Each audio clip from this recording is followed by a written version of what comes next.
Alors, chers amis, bonjour. J'aimerais beaucoup aujourd'hui, c'est vous entretenir sur ce que j'appelle les fous à mi-temps. Alors, c'est un nom générique, hein, Pinel et Esquirol l'ont très bien écrit, il n'y a pas de fous, il n'y a que des malades. Et je me suis toujours intéressé, et de longue date, aux personnes de la marge, car pour moi, c'est la marge qui fait la page.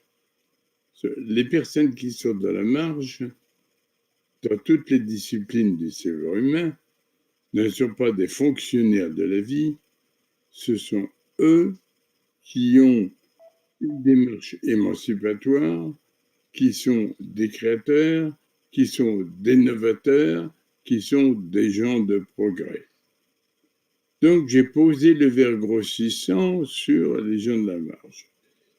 Et j'ai passé un certain nombre de mois, voire d'années, à observer des personnes et à tirer certaines conclusions et à écrire des textes qui n'appartiennent pas à la psychiatrie la plus lourde. J'ai voulu m'en écarter, j'ai eu fait des textes sur ce domaine qui sont à l'hôpital Sainte-Anne notamment. Et j'avais lancé, c'est moi qui ai lancé en France le concept du fou à mi-temps. Alors, j'avais publié ce livre sur les fous à mi-temps. Encore une fois, c'est un nom générique.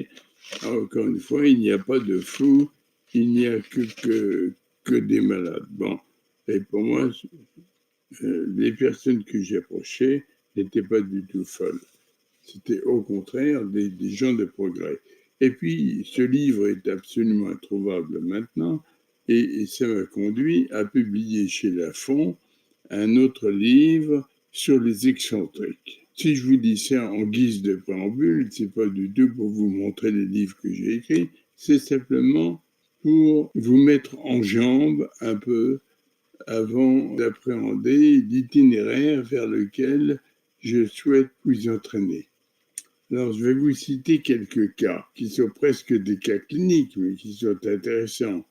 Ce ne sont pas des fous. Vous savez, il y avait un auteur qui avait écrit « Les fous ont tout perdu, sauf la raison ». Bon, je trouve que c'est une formule excellente. Je me suis intéressé à des personnes qui étaient parfaitement intégrées dans la vie sociale et qui, à un moment donné, dérapaient et revenaient dans l'axe aussitôt et étaient très bien considérés. Voilà.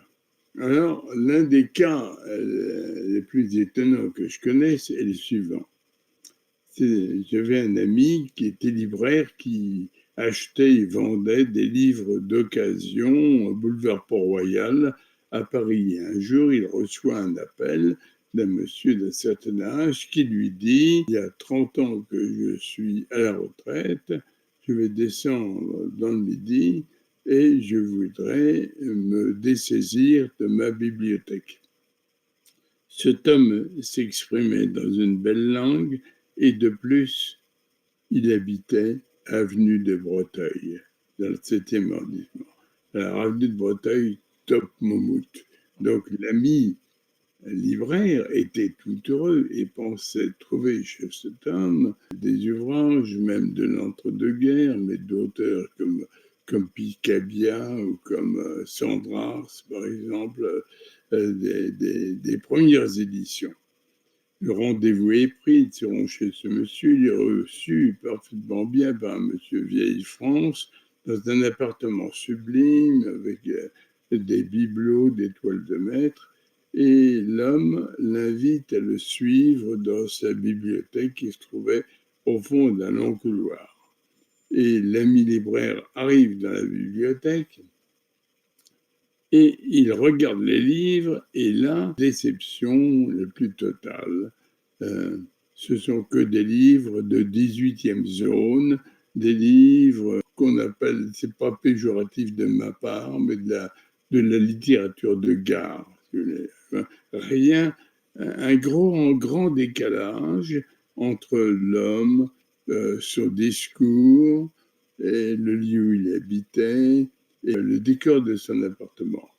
L'ami libraire s'apprête à prendre congé et l'homme le retient par la manche et lui dit « Monsieur, restez là, je vais vous avouer quelque chose. Dans cette bibliothèque, il y a un fil rouge. » Alors l'ami libraire ne le voyait pas. Il dit « Je ne vois pas. » Et le vieil homme lui répond « Mais voilà, je vais vous faire une confidence. Durant toute ma vie, je n'ai acheté que des livres dont le titre et le nom de l'auteur totalisaient 26 lettres. » Alors voyez-vous, c'est un cas qui n'est pas pathologique, mais qui était la lisière, n'est-ce pas? C'est ce que j'appelle les fous à mi-temps, d'une façon un peu cavalière. Cet homme dérapait sur 26, le chiffre 26, voilà, c'est tout. Alors, il avait un fils qui était avocat, il avait un fils qui était médecin, et lui-même, il avait eu une situation très importante, mais en matière de livres, il n'y avait que ces livres-là qui avaient salu dans sa bibliothèque. Alors, dans le genre, j'ai eu l'occasion de faire la connaissance d'un homme qui collectionnait le hasard, un collectionneur de hasard. Ça, c'est assez rare. Il était connu par tous les marchands de livres, notamment des puces à la porte de Vanves, à Clignancourt, à Montreuil. Et il se rendait chez des marchands de livres qui avaient des dizaines, des centaines de livres sur des toiles cirées, posées à même le sol. Vous avez dû voir cela certainement. Et là, ce collectionneur de hasard était connu et le marchand lui disait « Bonjour monsieur, vous voulez comme d'habitude 10 livres au hasard ?» Il disait « Oui, au hasard. » Alors, le marchand se baissait, prenait 10 livres, lui donnait 10 livres, il payait les 10 livres, il rentrait chez lui, il regardait ni les titres, ni le nom de l'auteur, il recouvrait tous ses livres d'une couverture en papier blanc pour renforcer l'anonymat du livre. Et il avait sur son mur des étagères blanches et le livre recouvert de blanc, il le classait dans un rayon de bibliothèque. Et lorsqu'il en avait un certain nombre, il se levait au hasard, il prenait un livre, n'importe lequel, et il le lisait au hasard. Voilà, c'est un homme qui n'a approché de littérature que par le jeu du hasard. Alors, il a eu aussi bien des ouvrages techniques que de grands auteurs que des livres de 26e zone, si vous voulez. Bon, mais peu importe, lui, son truc, c'était le hasard. Et puis, sur les chemins des gens qui étaient hors normes, il m'est arrivé de rencontrer un homme qui collectionnait les femmes, mais pas n'importe lesquelles et pas pour n'importe quoi. Tes amis m'avaient prévenu et m'avaient dit « On va te présenter un homme très particulier qui ne gagne sa vie qu'aux courses. C'est un turfiste. » Et j'étais très surpris parce que gagner sa vie uniquement aux courses, c'est vraiment rarissime. Ça arrive, mais enfin, c'est rarissime. Et je vais à ce dîner et l'homme était accompagné d'une superbe femme. Alors, bien évidemment, il n'était pas question de lui poser la question en lui disant vous êtes un turfiste, etc. Bon. Et puis, à un moment donné, sa femme s'est éclipsée aux toilettes et j'ai fait comprendre à cet homme que j'aimerais beaucoup le revoir parce que j'écrivais à cette époque des livres sur des personnages très singuliers, que son discours m'intéressait. Et il m'appelle quelques jours plus tard, il me donne rendez-vous dans un restaurant et là, il arrive avec une autre femme, une très belle femme. Et c'est exactement la même chose, je ne peux pas parler avec lui, mais c'était un monsieur qui, à l'évidence, avait de grands moyens. La femme s'éclipse à la fin du repas, aux toilettes, et je lui manifeste le souhait de le rencontrer en tête à tête pour lui parler un peu de ses activités, puis je lui parlerai des miennes, etc. Bon. Alors, il m'a rappelé quelques jours après, et là, nous avons eu une discussion très intéressante. Je relatais son cas, et son cas est intéressant. Cet homme gagnait aux courses, mais il gagnait d'une façon curieuse. Il m'a dit, moi, comprenez-vous, j'ai deux défauts dans la vie. J'aime les femmes et j'aime les chevaux. Et alors, les femmes, je ne choisis que des gagneuses.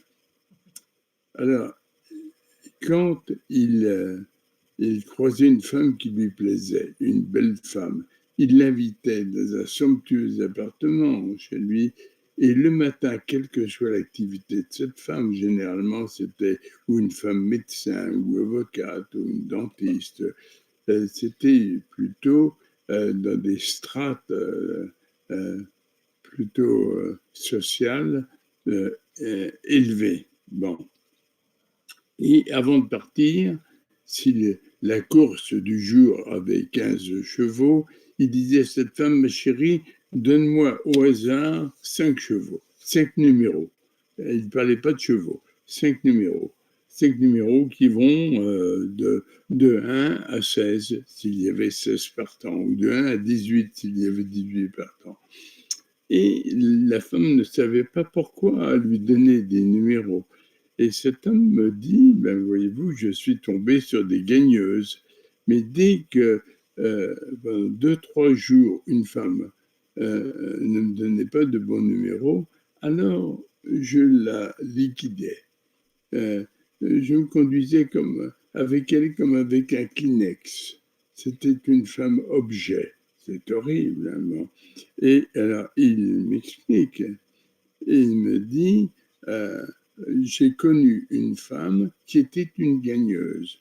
Je lui ai acheté une voiture, je lui ai acheté un appartement, et puis un beau jour, après plusieurs semaines où elle me faisait gagner, elle s'est mise à perdre, à me donner des numéros en partant le matin qui n'arrivaient pas. Alors, j'ai été obligé de la congédier. Voilà. Alors voilà un exemple, voyez-vous, de personnes que j'appelle des fous imitants.